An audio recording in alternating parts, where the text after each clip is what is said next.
Welcome back. Have you ever been in a situation where you needed a little bit of portable power? How about a battery bank?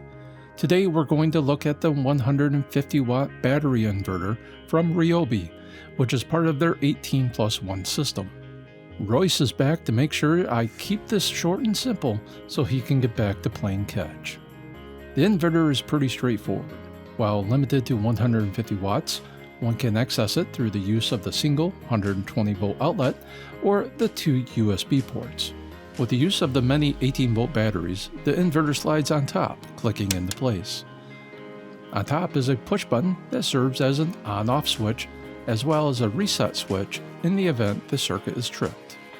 Let's take a look at some of the common applications that the inverter will best serve.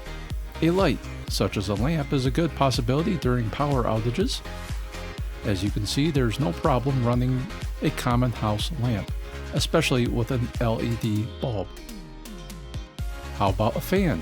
It's something that may be used during camping. As you can see, there's no problem here. Of course, the USB ports are commonly meant for our digital devices, such as a laptop or a phone. At this point, it's nothing more than a portable power bank. Now, the amount of use you will get is entirely influenced on the size of the battery one is using.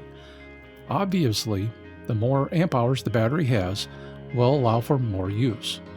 Now, like any device, there is a limitation. Let's take a look. How about a halogen shop light? I used to use this one in my crawl space. No, as soon as you plug it in, the circuit trips.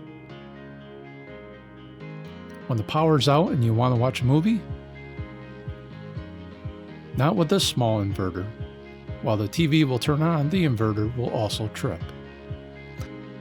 Let's keep in mind what the inverter is meant for, such as mobile devices, laptops, lamps, and small fans, which it operates very well, but don't expect it to replace the bigger inverters and more demanding devices.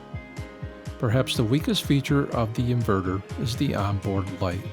Activated by a push button, it just does not produce enough brightness. If you own a number of 18 volt batteries, I do think the inverter is a good resource. At the same time, I do believe it's perhaps a bit overpriced. You pay a premium just to have the 120 outlet. Looks like Royce is telling me to wrap it up.